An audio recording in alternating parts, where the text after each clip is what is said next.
మొట్టమొదటి మాట, దేవుని మందిరం అనగా దేవుని కొరకు ప్రతిష్ఠించబడిన స్థలం. Temple is a place of dedication. దేవుని మందిరం అనగా ఇది దేవుని కొరకు ప్రతిష్ఠించబడిన స్థలం. ఒక విషయం మీతో చెప్పనా, దేవుని కొరకు ప్రతిష్ఠించబడిన స్థలంలో అది దేవుని కొరకు ప్రత్యేకించబడింది గనక, అది దేవుని కొరకు పరిశుద్ధపరచబడింది గనక ఇష్టం వచ్చినట్టుగా వాడకూడదు. ఇదైనా అమ్మ అర్థమవుతుందా? కదులుచున్న మందిరాలైనా ఈ కదలని మందిరమైనా ఇవి దేవుని కొరకు ప్రతిష్ఠించబడినవి గనక ఇష్టం వచ్చినట్టుగా వాడుకోకూడదు, ఇష్టం వచ్చినట్టుగా ఉండకూడదు. నేను 2 ఉదాహరణలు మీకు ఇస్తాను, చూడండి. ఇష్టం వచ్చినట్టుగా చేస్తే వచ్చే కష్టాలు ఎలా ఉంటాయో చెప్తాను. లేవియకాండం 10వ అధ్యాయం తెరవండి, చూపిస్తాను మీకు. లేవియకాండం 10వ అధ్యాయం, అది దేవుని మందిరం. అక్కడ ప్రధాన యాజకుడైన అహరోను కుమారులు ఆలకిస్తున్నారా, అబీహు నాదాబు అనేటువంటి వారు ఆ ప్రతిష్ఠించబడిన స్థలంలో ఎట్లా ప్రవర్తించారో చెప్తాను, వినండి. ప్రియులారా, చదువుతున్నాను. ఆ లేవియకాండం 10వ అధ్యాయం తెరవండి, నేను వరుసగా మీతో చెప్తాను. ప్రియులారా, అహరోను కుమారులైన నాదాబు అబీహులు తమ తమ ధూపార్తులు తీసుకొని వాటిలో నిప్పులుంచి వాటి మీద ధూపద్రవ్యం వేసి యెహోవా తమకు ఆజ్ఞాపించని వేరొక అగ్నిని ఆయన సన్నిధికి తేగా, అరేరే వీళ్ళిద్దరూ దేవుని సన్నిధిలోకి వచ్చేసారేంటి? దేవుని సన్నిధిలోనికి అనగా అతి పరిశుద్ధ స్థలంలోనికి, నిబంధన మందసం దగ్గరికి రావలసిన వారు ఎవరంటే ప్రధాన యాజకుడు ఒక్కడే రావాలిగా. వీళ్ళు ప్రధాన యాజకుని కొడుకులైతే అయ్యారు, కానీ వీళ్ళు వచ్చే హక్కుందా వీళ్ళకంటే? లేదు. మేము అయ్యగారులమే అని వచ్చారేమో, మేము సేవకులమే అని వచ్చారేమో. అందుకని అంటాను, వినండి. ఈ అబీహు నాదాబులు రాంగ్ పీపుల్, సరికాని వ్యక్తులు వీరు. దేవుని సన్నిధిలోనికి రావాల్సిన వ్యక్తులైతే కాదు. దేవుని సన్నిధిలోనికి ప్రత్యక్ష గుడారం ముందుకు వచ్చి, ప్రియులారా, ఎవడు దేవుని సన్నిధి లోపలికి వచ్చేసి నిబంధన మందసం దగ్గరకు వచ్చి ధూపార్తితో ధూపం వేయడానికి సరైన వ్యక్తులు కాదు వీళ్ళు, రాంగ్ పీపుల్. మొదటి మాట. రెండో విషయం చెప్తాను, వినండి.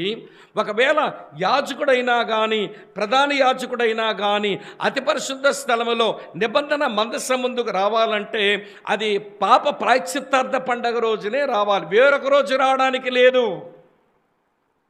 లేవియకాండం 16వ అధ్యాయం ప్రకారం పాప ప్రాయశ్చిత్తార్థ పండగ రోజున, ఎటోన్మెంట్ రోజున రావాలి. ఈరోజు ఎటోన్మెంట్ కాదే, మీరు ప్రధాన యాజకుడు ఎట్లనో కాదు, మీరు ప్రధాన యాజకుని కొడుకులు మాత్రమే, మీరు రాంగ్ పీపుల్. ఇప్పుడు మీరు లోపలికి వచ్చారంటే ఏ సమయంలో వచ్చారంటే రాంగ్ టైంలో వచ్చారు. Wrong people at wrong time. సరికాని వ్యక్తులు ఏమండి సరికాని సమయంలో వచ్చారు. సరే వచ్చారు, ఏం పట్టుకొచ్చారు మీరు? ధూపార్తిని పట్టుకొచ్చారంట. సరే ధూపార్తి లోపలికి తెచ్చే పని ఉంది ఒక రోజున, కానీ ప్రధాన యాజకుడు దాని మీద, వినండి ప్రియులారా, ఆయన అభిషేక తైలాన్ని చిలకరించి దాన్ని అతి పరిశుద్ధ స్థలములోనికి తీసుకుని పోవాలి. ఇప్పుడు మీ నాయన అహరోను దాన్ని ఏమైనా చిలకరించి ప్రతిష్ఠించాడా? మీరు మోసుకుపోయారే. Wrong people at wrong time with a wrong instrument. With wrong instrument. సరికాని వస్తువును లోపల తీసుకుని పోయారు. సరే లోపలికి తీసుకువెళ్ళారు. సరే దాని మీద ఏమి నిప్పులు పోశారు మీరు? దాంట్లో అన్యాగ్ని వేశారట. దాని మీద వేయవలసిన నిప్పులు అక్కడ బలిపీఠం మీద, ఎత్తడి బలిపీఠం మీద ఎవడు రక్తముతో తడిచిన నిప్పులు ఆ ధూపార్తులు వేసుకుని లోపలికి తీసుకుని రావాలి. మీరు వేరొక అగ్ని తీసుకొచ్చారేంటి? అమ్మ వింటున్నారా మీరంతా? ఇది దేవుని కొరకు ప్రతిష్ఠించబడిన స్థలం. దేవుని మందిరం అంటే ఇది ప్రతిష్ఠించబడిన స్థలం అని స్పృహ లేకుండా ఎట్లున్నారండి మీరు? Wrong people at wrong time with wrong instrument with wrong fire. అమ్మ వింటున్నారా? 4 చెప్పాను, 5వ చెప్తాను, వినండి. ఏ అధికారంతో మీరు వచ్చారయ్యా లోపలికి? మీరు దేవుని ధర్మశాస్త్రం అధికారం ఇచ్చిందా లోపలికి రావడానికి? లేక దేవుని సేవకుడైన మోషే మీకు ఇచ్చాడు అధికారం లోపలికి రావడానికి? లేక మీ నాయన ఏమంటే అహరోను గారు ఇచ్చారా అధికారం మీకంటే? ఎవడి అధికారంతో మాకేం పనండి, మేము వచ్చేయగలం అని వచ్చేసారంతే. మేము రాగలమంటూ లోపలికి వచ్చేసారు అంటే wrong authority, with wrong authority. అమ్మ వింటున్నారా ఈ మాట? అన్నీ రాంగే. అదేమో ప్రతిష్ఠించబడిన స్థలం, అది దేవుని సన్నిధి ఉండే స్థలం. మీరేంటి ఎట్లా ప్రవర్తిస్తున్నారు? మీరు భయపడరా? వినండి ప్రియులారా, ఎన్ని చెప్పాను ఇప్పుడు మీకు? 5 చెప్పాను. 6 చెప్తాను, వినండి. 6ది ఏంటాడు? With wrong motive. ఒక సరికాని దురుద్దేశంతో లోపలికి వచ్చారు. మేము గొప్పవాళ్ళమే అన్నట్టుగా లోపలికి వచ్చారంట. చదువుతున్నాను చూడండి ప్రియులారా. ఇలా వ్రాసి ఉంది 3వ వచనంలో. అప్పుడు మోషే అహరోనుతో ఇట్లనెను, ఇది యెహోవా చెప్పిన మాట, నా యొద్ద ఉండు వారి యందు నేను నన్ను పరిశుద్ధపరచుకొందును, ప్రజలందరి ఎదుట నన్ను పరిశుద్ధపరచుకొందును. అహరోను మౌనముగా నుండగా మోషే అహరోను పినతండ్రి అయిన ఉజ్జియేలు వాళ్ళు పిలిచి వీళ్ళు పాతి పెట్టేసేయండి అని వాళ్ళు పంపించి, నా సన్నిధిలో నా నామం పరిశుద్ధపరచబడాలి, నాకు పేరు రావాలి, వాళ్ళకి పేరు రావాలని ఉద్దేశంతో వచ్చారేంటి వాళ్ళు? నన్ను గణపరచడానికి వచ్చారా? నన్ను మహింపరచడానికి వచ్చారా? నా నామాన్ని పరిశుద్ధపరచడానికి వచ్చారా? వాళ్ళ సొంత పేరు కొరకు వచ్చారేంటి? With wrong motive. ఎన్నొచ్చాయి ఇప్పుడు మనకు? ఇందులో ఒకటైనా రైట్ ఉందా? మాట్లాడరేమండి? ఒకటే రైట్ లేదండి. Wrong people at wrong time, with wrong instrument, with wrong fire, with wrong authority, with wrong motive. ఇంకో విషయం చెప్తాను. 7ది ఏంటారంటే, వీళ్ళు రాంగ్ పవర్తో వచ్చారు. మీరు లోపలికి వస్తే దేవుని ఆత్మశక్తితో మీరు లోపలికి అడుగు పెట్టవలసింది పోయి ఏదో పుచ్చుకొని వచ్చారంటే మీరు. చదువుతున్నాను చూడండి. లేవియకాండం 10వ అధ్యాయంలో ఇలా వ్రాసి ఉంది 8-9 వచనాలు. మరి యెహోవా అహరోనుతో ఇట్లనెను, మీరు ప్రత్యక్ష గుడారములోనికి వచ్చినప్పుడు మీరు చావకుండునట్లు నీవును నీ కుమారులను ద్రాక్షారసమనే గాని మద్యమనే గాని త్రాగకూడదు, తెలీదా అహరోను? నీ కొడుకులు తాగొచ్చారేం లోపలికి? నీ కొడుకులు తాగొచ్చారేంటి లోపలికి? ఏ పవర్తో వచ్చారు? అమ్మ వింటున్నారా? స్పిరిట్ పవర్తో రాలేదు కానీ అమ్మ వింటున్న లెక్కర్ పవర్తో వచ్చారన్నమాట. నేను కొన్ని మందిరాల గురించి వింటుంటే వాళ్ళ సంఘంలో తాగేసి వచ్చాడంటే ఒకడని చెప్తుంటాడు.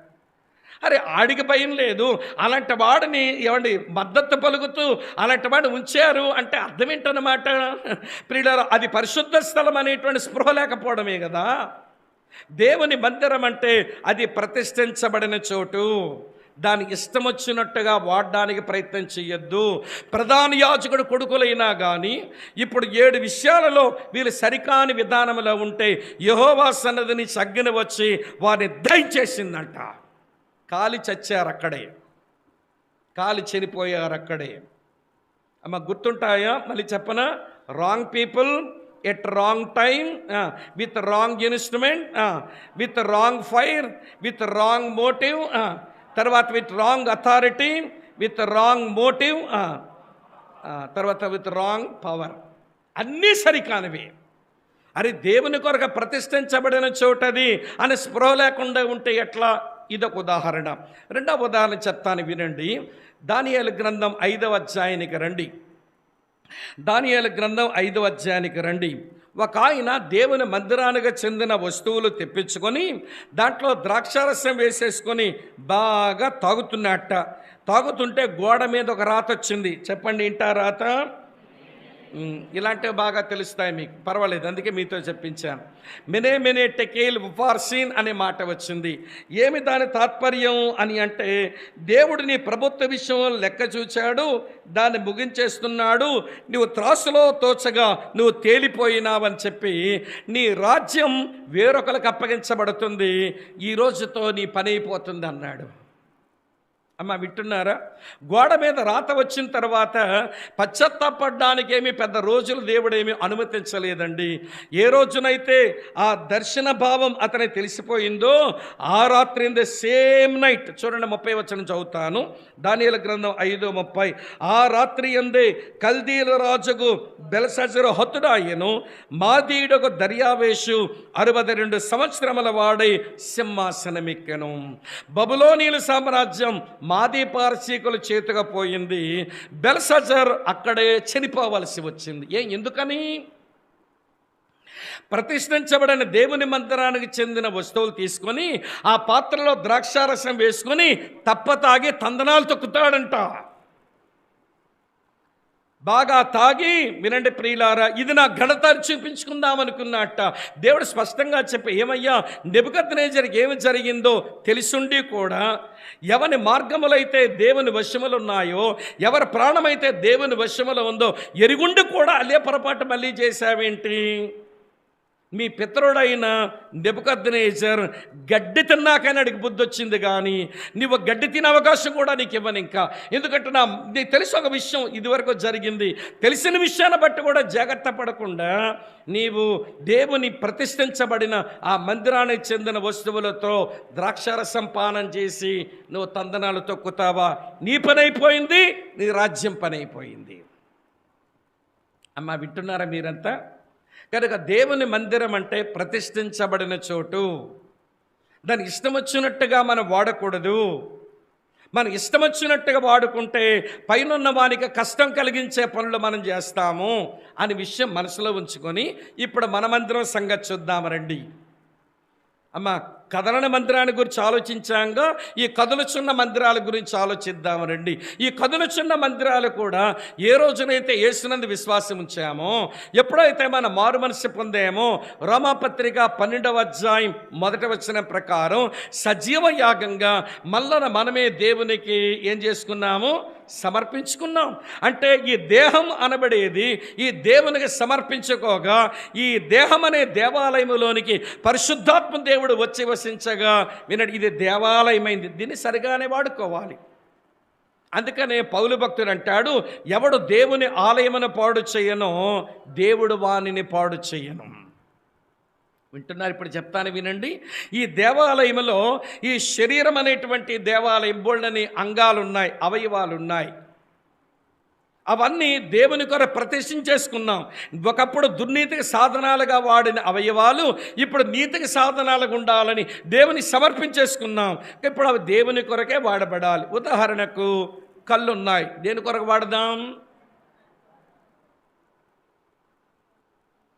ఈ శరీరంలో ఇవ్వండి కళ్ళున్నాయి, దేని కొరకు వాడదాం? నేను కొంచెం ఆగి రెండోసారి చెప్పేసరికి స్వరాలు కొంచెం పడిపోయినాయి. అమ్మ, ఈ కళ్ళున్నాయి, దేని కొరకు వాడదాం? దావీదు అంటాడు, నీ ధర్మశాస్త్రములో ఆశ్చర్యకరమైన సంగతులు చూచినట్లు నా కన్నులు తెరవవా అన్నాడు. లేఖనములో ఉన్న సత్యాలు చూడడానికే కళ్ళు తెరవాలంట.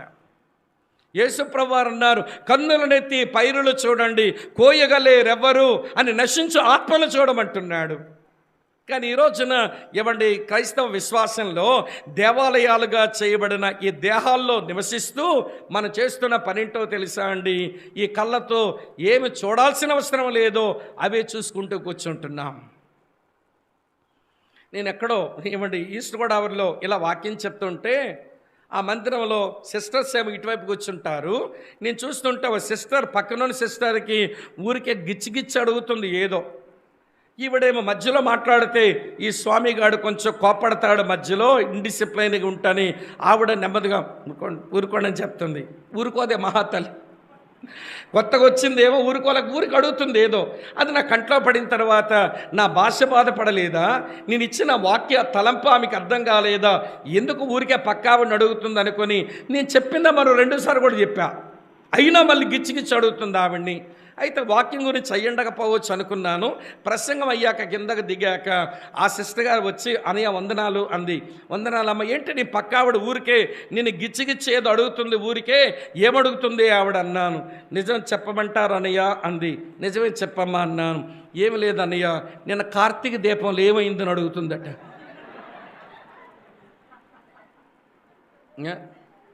నువ్వు కూర్చున్నదేమో దేవుని మందిరంలో, నువ్వు వింటున్నదేమో దేవుని వాక్యం. నిన్న చూడలేకపోయిందంట కార్తీక దీపం. అమ్మ, వింటున్నారా? నిన్ను చూడలేకపోయిందంట కార్తీక దీపం. ఏమంటే వాక్యం వింటూ ఆ సంగతి తెలుసుకుందామని గోకి అడిగేస్తుంది నిన్న కార్తీక దీపంలో ఏమైందని. ఏమనుకోవాలండి ఈమెను? దేవుని కొరకు ప్రతిష్ఠించబడిన ఈ దేహం అనబడే దేవాలయంలో ఈ అవయవాన్ని దుర్నీతి సాధనానికి అప్పగించి, ఈ మధ్యకాలంలో మన చేతుల్లో ఈ పాడు డివైసులు పడిన తర్వాత, అదే మన సెల్ ఫోన్లు పడిన తర్వాత ఎన్ని చూసేస్తున్నారో చెప్పలేం. కళ్ళకు మూతలు లేవు, చెవులకు మూతలు లేవు. కళ్ళల్లోంచి అపిత్రత పోతుంది, చెవుల్లోంచి అపిత్ర మూతలయ్యరే. లోపల ఉన్నదేమో మంచి సుగంధ తైలమే కానీ ఈ మూతలు పెట్టని కారణం చేత ఈగలు వచ్చేస్తున్నాయి లోపలికి వచ్చి. ఈ కళ్ళల్లోంచి దూరుతున్న ఈగలు, చెవుల్లోంచి దూరుతున్న ఈగలు అవి అపవిత్రపరుస్తూ ఉంటే మరి ఇప్పుడు చెప్పండి, మరి దేవుని ఆలయాన్ని పాడు చేసిన వాళ్ళని దేవుడు పాడు చేసే ఆ తీవ్ర దేవుని దగ్గర ఉంటే ఏమైపోవాలి మనమంతా? అక్కడ ఉండి తండ్రి వారి కొరకే కదా ప్రాణం పెట్టాను, వారి కొరకే కదా రక్తం కార్చాను, వారి మీద నువ్వు కోప్పడితే ఎట్లా అని ఆయన ప్రాధేయపడి విజ్ఞాపన చేస్తున్నాడు గనక నేనైనా మీరైనా ఇక్కడ బ్రతికడ కూర్చున్నాం. కానీ లేకపోతే ఎప్పుడో మనం మట్టిలో కలిసిపోయి ఉండేవాళ్ళం. నీ కన్ను సంగతి అది. మన చెవులు దేని కొరకు వాడుతున్నాము? మన ప్రకటన గ్రంథం 2-3 అధ్యాయాలు చదివితే సంగములతో ఆత్మ చెప్పొచ్చున్నమాట చెప్పండి, చెవిగలవాడు వినుడుగా అని రాసి ఉంటుంది. అయితే మనం వాక్యస్వరమైన వినగలగాలి, లేదంటే ఆత్మస్వరమైన వినగలగాలి.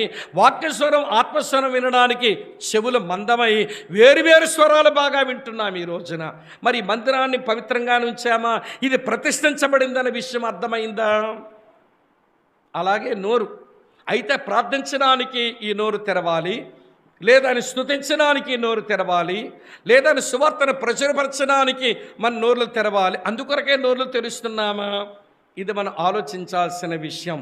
కనుక దేవుని మందిరం కదలనిదైనా కదులుచున్నవైనా ఇవి దేవుని కొరకు ప్రతిష్ఠించబడినవి. అవి దేవుని కొరకు మాత్రమే ఉపయోగించబడాలి. వేరొక దాని కొరకు వాడబడినప్పుడు దేవుడు భలే రోషమున్న దేవుడు అనే విషయం దేవుని పిల్లలైన మీరు గమనించాలని కోరుతా ఉన్నాను. ఒక సంగతి చెప్పాను, అయిపోయింది.